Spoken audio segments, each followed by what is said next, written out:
The keys to my SUV were lying beside my coffee when my daughter-in-law walked into my kitchen as if she owned the room. I had been awake for less than 20 minutes. Pale morning light was spreading across the back fence, turning the wet cedar boards silver, and the first cup of coffee had finally warmed my hands. I was enjoying the quiet when the side door opened hard enough to strike the stopper. Vanessa came in wearing ankle boots, a cream blazer, and the expression of someone already late for an appointment she believed the world was obligated to help her reach. "Where are the keys?" she asked. Not "good morning," not "how are you." Her eyes landed on the black fob beside my mug. She reached for it. I moved first. I picked up the keys and slipped them into the pocket of my robe.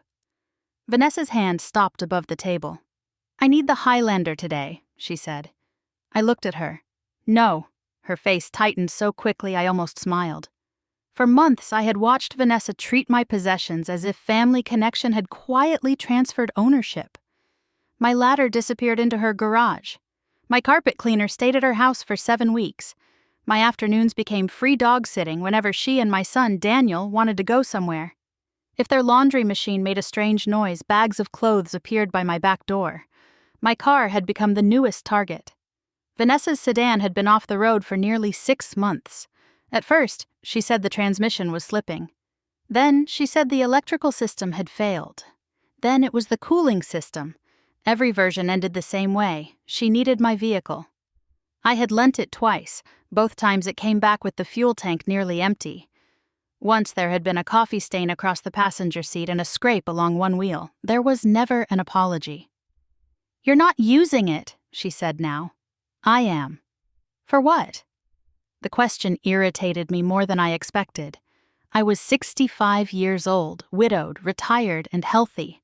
Apparently, in Vanessa's mind, those facts meant my schedule was imaginary.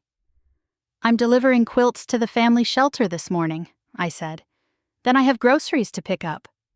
She gave a short laugh. "You can do that later." "No. Daniel said you'd let me." "Daniel doesn't own my car." Her mouth opened. I kept my voice calm. "And he doesn't get to promise my belongings to anyone." The color in her cheeks deepened. "I have 2 property showings before noon," she said. "This affects my income." "So arrange transportation." "Seriously?" "Seriously!"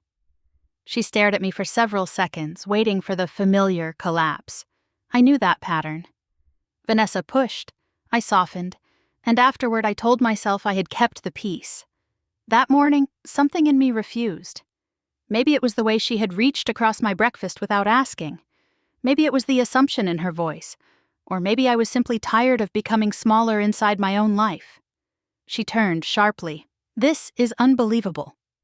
She left through the side door and slammed it behind her. My coffee trembled in the mug. I sat there listening to the silence return. 3 years earlier, after my husband Robert died, Daniel had become protective of me. At first, I was grateful. He came by to replace furnace filters, helped me organize insurance papers, and insisted I call if anything felt wrong with the house. Then he married Vanessa. They bought a small place 2 blocks away. Gradually, protection became access. Daniel knew the code to my garage. Vanessa learned which cabinet held spare keys. They began walking in without knocking. Their emergencies grew larger while my plans grew less important. I had allowed it because I loved my son. That was the hardest truth. At 9:30, I loaded 6 handmade quilts into the back of my Highlander and drove to the shelter. I had started sewing after Robert died because evenings were unbearable. The first winter without him, I made 1 small quilt from leftover blue fabric. Then another. Eventually, a volunteer coordinator at the shelter asked if I would donate some for families moving into transitional housing. By 11, I was at a hardware store buying a new deadbolt for the garage service door and a keypad lock for the side entrance. The salesman asked whether I wanted installation. "I can handle it," I said. And I did. At 12:40, while I was pruning dead branches from the hydrangeas, Daniel called. "Mom?" His voice carried the strained patience he used when he wanted me to make a problem disappear. Vanessa had to pay almost $50 for a rideshare this morning. I clipped another branch. That was her decision. She had no choice. She had a bus, a taxi, a rideshare, coworkers, and a husband. He exhaled. Why are you making this difficult? I lowered the shears. I'm not making anything difficult. I said no to lending my car. You could have moved the shelter thing. The words hit harder than they should have. He knew what that work meant to me. He had seen stacks of fabric in my dining room after Robert died. He had watched me rebuild routine one seam at a time. The shelter thing? I repeated. You know what I mean. No, Daniel, I don't. There was silence. I wiped my thumb across the metal handle of the shears. My commitments do not become optional because Vanessa has an appointment, I said. If she needs a car for work, the two of you need to solve that together. We're under pressure right now. So am I, when people decide my property belongs to them. That's not what's happening. It is exactly what's happening. He gave a tired, irritated goodbye and ended the call. The next morning I changed the garage code. Then I locked my back door. It felt strange at first. For years, Daniel had known he could enter whenever he wanted. I used to like hearing him call out, "Mom?" from the hallway. But there is a difference between welcome and unrestricted access. That afternoon, someone rattled the back doorknob. I looked through the kitchen window. Vanessa stood outside with 3 large plastic storage bins stacked on the porch. I opened the inner door but kept the storm door locked. She stared at me. Why is this locked? Because it's a door, she frowned. I brought our winter stuff. We need to put it in your basement.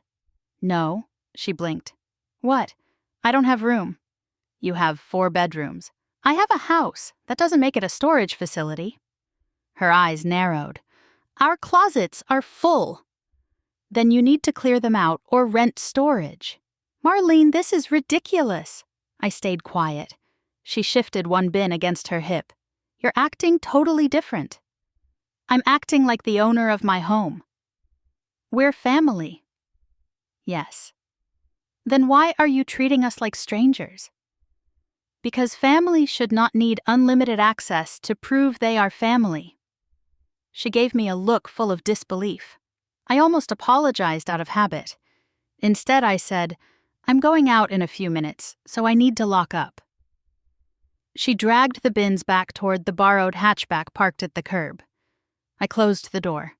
For the first time in a long time, the click of the lock felt comforting. On Tuesday, I took the Highlander to an auto shop for an oil change. The owner, Curtis Hale, had serviced our vehicles for nearly 18 years. He was the kind of mechanic who remembered when Robert switched from coffee to tea and once fixed a loose heat shield without charging us because, as he said, it took longer to write the invoice. I was reading a magazine in the waiting area when Curtis appeared beside the counter holding a rag. Marlene? Yes? Can I ask you something a little awkward? I set the magazine down. Of course. Is your daughter-in-law's last name still Mercer? My stomach tightened. Yes. Gray sedan? Yes. He rubbed the back of his neck. She brought it here about 2 weeks ago. I sat straighter. What was wrong with it? Blown head gasket. Some cooling system damage, not cheap, but repairable. She told Daniel the engine was destroyed. Curtis frowned.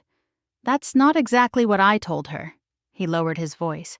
I gave her an estimate. She asked if I could write something saying the car was beyond repair. I stared at him. Why? She said she needed documentation to convince a family member to help her replace it. My fingers went cold. Curtis continued carefully. When I said I wouldn't misrepresent the condition, she got angry. Then she asked whether I could classify it as a total loss. I told her that's not how it works. She left it in the back lot and walked away.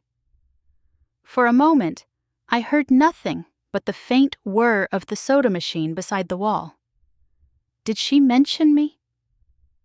Curtis hesitated. That's why I'm telling you.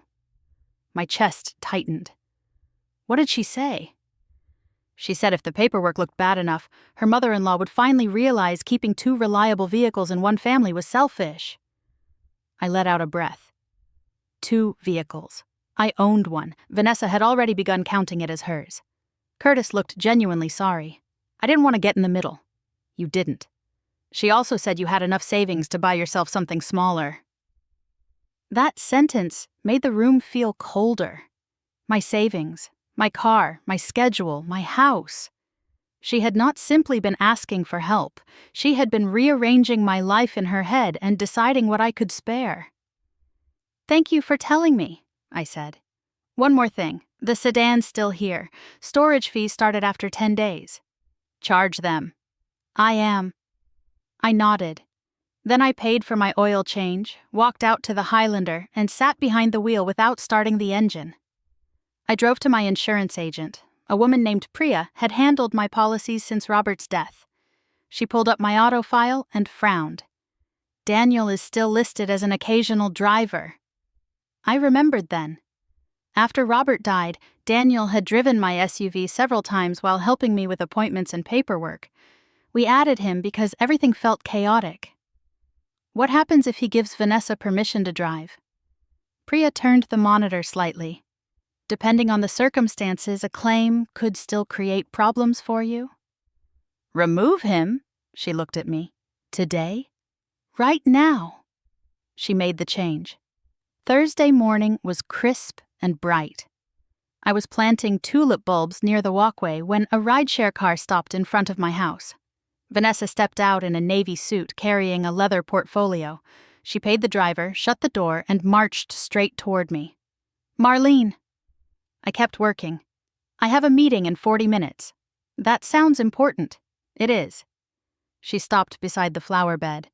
My app won't find another driver. The bus takes too long and I need the Highlander. No. She stared at me. I'm not asking for the whole day. No. You cannot be serious. I pressed another bulb into the soil. I am. Her voice rose. This could cost me a client. Then call your office. You're sitting here planting flowers while I'm trying to save my career. Before I could answer, Daniel's pickup turned the corner and pulled to the curb. He got out quickly.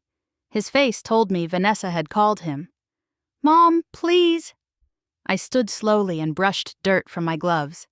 Daniel. I can drive her. Just give me the keys. I'll bring the car back. No. He rubbed both hands over his face. Why are you doing this? Vanessa threw one arm toward me. Exactly. I looked at my son. Curtis Hale spoke to me Tuesday. Everything changed. Daniel froze. Vanessa's face went blank. I watched my son turn toward her. Curtis? The mechanic, I said. Vanessa recovered first. He's friends with your mother. That doesn't matter, I said. Daniel looked between us. What did he say? I took off my gardening gloves one finger at a time. He said Vanessa's car is damaged but repairable. He also said she asked him to write false paperwork making it appear beyond repair. Daniel's eyebrows drew together. What? Vanessa shook her head. That's not what happened. He said you wanted to convince a family member to replace it. Marlene is twisting this. I'm not finished. My voice surprised even me. Curtis's words had hurt, but speaking them aloud made the scheme uglier. He said you told him I had enough savings to buy myself a smaller car. You wanted my Highlander. Vanessa's jaw tightened. You barely use it. Daniel turned fully toward her. Did you say that? It was a practical idea. His face changed. Not anger yet, shock. You told me the car was basically totaled. It might as well be. That's not what he said. Because he wants an expensive repair job. No, I said. He refused to lie for you. Vanessa looked at me with open resentment. You have money sitting in the bank. You have a paid-off house. You're retired. We're trying to build careers. The cruelty of it was almost impressive because she genuinely believed it was logic. So that makes my things available? I asked. I'm saying families help each other. Help is given, it is not assigned. Daniel stared at the driveway. I could see pieces connecting behind his eyes, the rideshare complaints, the repeated urgency, the pressure, the way he had defended her without checking anything. Vanessa, he he said quietly. Did you ask Curtis to fake paperwork? She crossed her arms. I asked him to explain the situation in a way people would understand. That isn't an answer. He exaggerated. Daniel looked at me. Mom, I didn't know. I believe you. His shoulders loosened a fraction. Then I added, but you chose not to know. That hurt him. I saw it. Still, I continued. You accepted every version that made me responsible. When she needed my car, you called me selfish. When I had plans, you treated them as less important. When she wanted storage space, neither of you asked whether I wanted my house used that way. I never told her to bring those bins? No, but you never stopped the pattern either. Vanessa scoffed. This is insane. No, I said. This is overdue. I went inside and returned with a folded insurance declaration. I handed it to Daniel. You are no longer listed on my policy. He looked at the paper. If either of you takes my SUV without my permission, I will report it. There will be no confusion about that. Vanessa's eyes widened. You'd call the police on family? If family steals my car, yes. Daniel closed his eyes. Vanessa turned toward him. Are you hearing this? He did not answer. I pointed toward the street. You have a meeting to solve and a marriage conversation to have. Neither one belongs in my yard. Vanessa spun away first. Daniel stayed. For a second, he looked like the boy who used to stand in my kitchen after breaking something, waiting for me to tell him it was fixable. I'm sorry, he said. Not yet. He nodded slowly. Then he followed his wife. I returned to the tulips. My hands shook for several minutes. Setting a boundary did not feel powerful, it felt painful, but pain and regret are not the same thing. 3 days passed without a call. On Sunday evening, I sat on the back porch reading when I heard footsteps along the side path. Daniel appeared alone. He stopped near the steps. Can I come up? The question nearly broke my heart. Not because he asked, because he finally did. Yes. He sat across from me. He looked exhausted. We've been fighting for 3 days. I closed my book. He rubbed his hands together. She admitted it. I waited. She admitted asking Curtis for fake paperwork. She thought if her car looked hopeless enough, you would let us keep yours. Keep? Daniel looked ashamed. That was the idea. A cold heaviness settled in my stomach, even though I already knew. She thought you'd buy yourself a used compact car. I looked toward the maple tree at the edge of the yard. Robert and I had planted it 26 years earlier. I see. She also thought you had more savings than you needed. I laughed once, without humor. Did she decide how much I needed? Daniel winced. I know how it sounds. It sounds exactly like what it was. He nodded. I told her it was wrong. Good. I told her we can't keep living like this. I looked back at him. He continued. We're selling things, downsizing. We found a smaller apartment near her office. If we move there, she can use the bus. I'm picking up overtime until we get the cards under control. And the sedan? She paid Curtis's storage bill yesterday. A salvage yard bought the car. I leaned back. So she has no car? No. And you're not asking for mine? He met my eyes. No. That answer mattered more than his apology. Still, he gave one. I'm sorry, Mom. His voice cracked slightly. I kept telling myself I was trying to support my wife. Really, I was avoiding conflict. Every time she wanted something from you, it was easier to pressure you than tell her no. I said nothing. I made you the flexible person because I knew you loved me. There it was. The truth I had been unable to name. You knew I would absorb the discomfort, I said. Yes. And you let me. Yes. I appreciated that he did not defend himself. He stared at his hands. I don't expect you to trust me immediately. I trust that you are telling the truth right now. That's fair. I reached for my tea. Daniel, marriage does not require agreeing with everything your spouse does. I know that now. Supporting someone is not the same as helping them avoid consequences. He nodded. And loving your mother does not mean using her as the easiest solution. His eyes filled, but he smiled faintly. I know that now too. We sat quietly. After a while, he told me about the apartment. It was smaller than their bungalow, but closer to public transportation and Vanessa's office. The rent was lower. They planned to sell some furniture and cancel subscriptions. For the first time in months, he described a problem without positioning me as the answer. When he left, he hugged me at the door.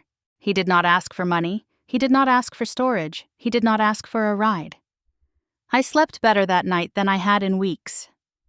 Vanessa and Daniel moved in February. I did not help pay the deposit. I did not offer my basement for furniture. I did lend Daniel my folding hand truck for one afternoon. He returned it before dinner. By spring, my life had expanded into the space their demands had once occupied. I joined a hiking group through the community center. Every Wednesday morning, 6 of us met in the parking lot with walking poles, thermoses, and more optimism than our knees always deserved. We drove up toward Mount Spokane when weather allowed. Sometimes I took the Highlander. Sometimes Gloria drove. The first time I drove a group of women into the hills, sunlight flashed through the windshield, and music played softly from the radio. I remember gripping the wheel and feeling almost foolishly happy. The car was not important because it was expensive. It was important because it represented movement. Choice. I could leave when I wanted, return when I wanted, carry quilts, groceries, friends, hiking boots, or nothing at all. No one else had the right to decide whether that freedom was being used efficiently enough. Vanessa eventually came back to my house in April. Daniel called first. Would Sunday dinner be okay? Both of you? Yes, I hesitated. Then I said, 6 o'clock. They arrived at 6 exactly. Vanessa carried tulips, not the dramatic kind of bouquet someone buys to force forgiveness, just a simple bundle wrapped in brown paper. She stood on the porch until I opened the door. Hi, Marlene. Hello, Vanessa. These are for you. Thank you. Dinner was uncomfortable for the first 20 minutes. We talked about weather, Daniel's overtime, a new bakery near their apartment. No one mentioned cars. After dessert, Vanessa helped carry plates to the kitchen. She stopped near the counter. I owe you an apology. I turned toward her. She looked nervous. That was new. I was angry at you for having things I didn't have, she said. And instead of fixing my own situation, I decided you should solve it. I waited. I told myself it was logical because you were retired and I was working. But that was just how I justified it. Yes, she swallowed. I also shouldn't have talked about your savings, or your house, or acted like you owed us access. No, you shouldn't have. She nodded. I could tell she wanted something warmer from me. I was not ready to provide it, but I did say, I appreciate you saying that. That's fair. She picked up the remaining plates. That was enough. Forgiveness did not require pretending nothing happened. Trust could return slowly or not at all. The important thing was that the terms had changed. Over the next 2 months, Vanessa became more careful. She rode the bus. She learned the schedule. She left home earlier. She occasionally complained to Daniel, but never to me. Their debt began shrinking. Daniel told me Vanessa had started putting a fixed amount from each commission into a transportation fund. That sounds sensible, I said. He smiled. We're trying sensible. By June, Sunday dinner had become monthly. They still knocked. Vanessa sometimes brought bread from the bakery downstairs from their apartment. Once she brought a small jar of local honey because she remembered Robert used to put honey in his tea. That gesture touched me more than I told her. One warm evening, we ate on the patio, under the string lights Robert installed years ago. My Highlander was parked in the driveway because I had washed it that afternoon. Vanessa glanced toward it. For half a second, I felt the old tension rise. Then she looked at me and smiled. It still looks new. I take care of it. You do, she paused. So does the yard. Thank you. Daniel looked between us, perhaps waiting for the past to enter the conversation. It didn't. We did not need to reopen the argument to prove we remembered it. The proof was everywhere. In the locked side door, in the knock before entering, in the empty basement shelves, in the bus card inside Vanessa's purse, in the fact that my keys were resting safely in my pocket, Not because I feared someone would grab them, but because they were mine and I knew exactly where they belonged. After dinner, Daniel and Vanessa left around 8. They carried their own leftovers. They took nothing else. I stood in the driveway and watched them walk toward the corner where the evening bus stopped. Vanessa turned once and waved. I waved back. Then I went inside my quiet house. For years, I had believed peace came from avoiding conflict. I know better now. Sometimes peace arrives after the conflict, once the truth is finally spoken and everyone understands where the line is. I locked the door, poured myself tea, and sat by the front window. The Highlander gleamed under the porch light. The following Wednesday, I loaded my hiking boots into the back of the Highlander before sunrise. The air smelled like wet grass. I placed my coffee in the cup holder, started the engine, and watched the dashboard glow. No one had asked where I was going. No one had judged whether the trip was necessary. No one had decided they needed the vehicle more. I pulled out of the driveway while the neighborhood was still quiet, turned toward the highway, and drove toward the mountains. The road opened ahead of me, bright beneath the morning sky. My hands rested lightly on the wheel, and the keys were exactly where they belonged.